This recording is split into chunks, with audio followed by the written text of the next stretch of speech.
জামাই যখন বাসায় আসার আগে কল দেয় আর কল দিয়ে যখন বলে যে বাসায় আসতে আর 1 ঘন্টা সময় লাগবে, তখন আমার কাজের গতি অনেকটাই বেড়ে যায়। আমি 5G লেভেলের গতিতে কাজ করতে শুরু করি।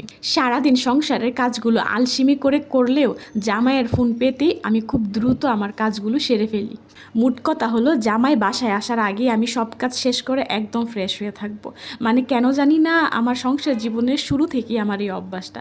যদিও আমার সংসার জীবনের খুব বেশি দিন হয়নি, মাত্র 2 বছর হয়েছে।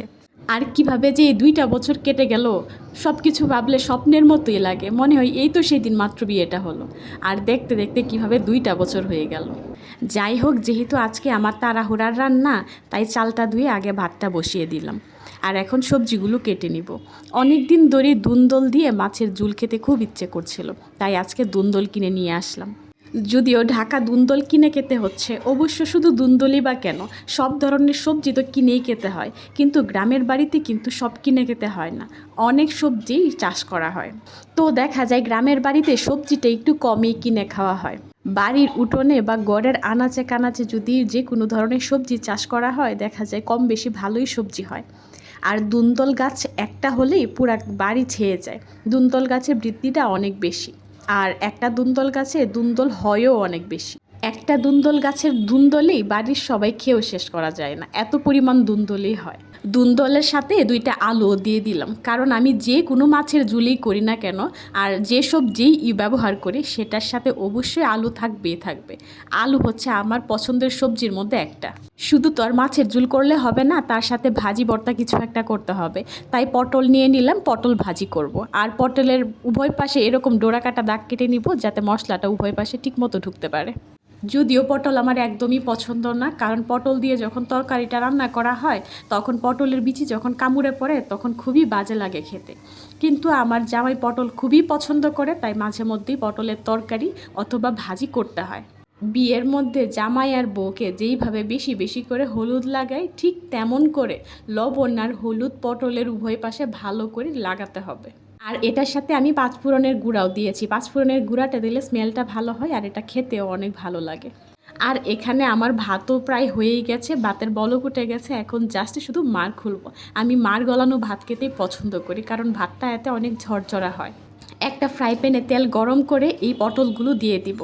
আর যে কোনো ধরনের ভাজা ভুজার ক্ষেত্রে চুলার আঁচটা একটু মিডিয়াম রাখলেই ভালো হয়, তাহলে ভাজিটা পুড়েও না, একদম পারফেক্টভাবে উভয় পাশে সুন্দরভাবে হয়। কিন্তু আমার হাতে তো আর এত সময় নেই যে চুলার আঁচ মিডিয়ামে রেখে আস্তে ধীরে ভাজি করব।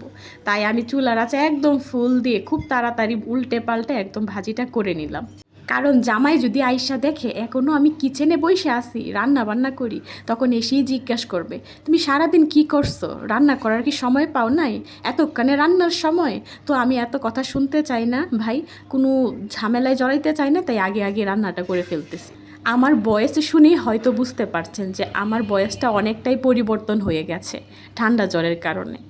লাস্ট কয়েকদিন ধরে এতটাই আমি অসুস্থ যে কিছুই করতে পারছি না। আর শুধু যে কিছু করতে পারছি না এমনটাও কিন্তু নয়, কিছু খেতেও পারছি না, মানে সব কিছুই তেতো তেতো লাগে। এমনকি পানিটাও খেতে পারি না ঠিক মতো, পানিটাও তেতো তেতো লাগে। এখন তো সিজন চেঞ্জের কারণে সবারই কম বেশি জ্বর হচ্ছে, আর এখন এই জ্বরগুলোও খুবই ভয়ানক। এত পরিমাণ শরীর ব্যথা, আর মানে শরীর একদম দুর্বল করে দেয়। পটল ভাজার পরে প্রায় ফ্যানে যতটুক তেল ছিল, এই তেলেই মাছটা ভেজে নিব। আমি পাঙ্গাস মাছ দিয়ে আজকে দুন্দলের তরকারিটা রান্না করব। অনেকেই আবার এই পাঙ্গাস মাছটা খায় না বা খেতে পারে না, শুধুমাত্র এটা চাষের মাছ বলে। কিন্তু তাদের কাছে আমার কোয়েশ্চান, যে এটা যদি চাষের মাছ হয়, অন্যান্য যে তেলাপিয়া, রুই, শোল, মাগুর যে মাছগুলো আছে, সবগুলোই তো এখন হচ্ছে চাষই করা হয়। তো ওইগুলো চাষের হওয়া সত্ত্বেও যদি খাওয়া যায়, তাহলে পাঙ্গাস মাছ কেন খাওয়া যাবে না চাষের বলে?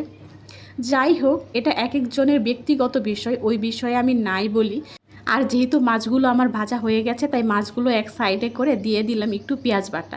এটা কিছুক্ষণ নাড়াচাড়ার পরে দিয়ে দিব সব রকমের মশলা, এবং মশলাটা এখানেই কষিয়ে নিব। মশলাটা ভালো করে কষানো হয়ে গেলে এর মধ্যে দিয়ে দিব কেটে রাখা আলু আর দুন্তলগুলো। আর এগুলো দেওয়ার পরে আরও কিছুক্ষণ কষাবো, কষানো হয়ে গেলে দিয়ে দিব পরিমাণ মতো পানি। অনেকেই হয়তো বলবেন যে মাছটা কেন আমি আলাদা তুলে রাখলাম না, মাছটা তো ভেঙে যেতে পারে।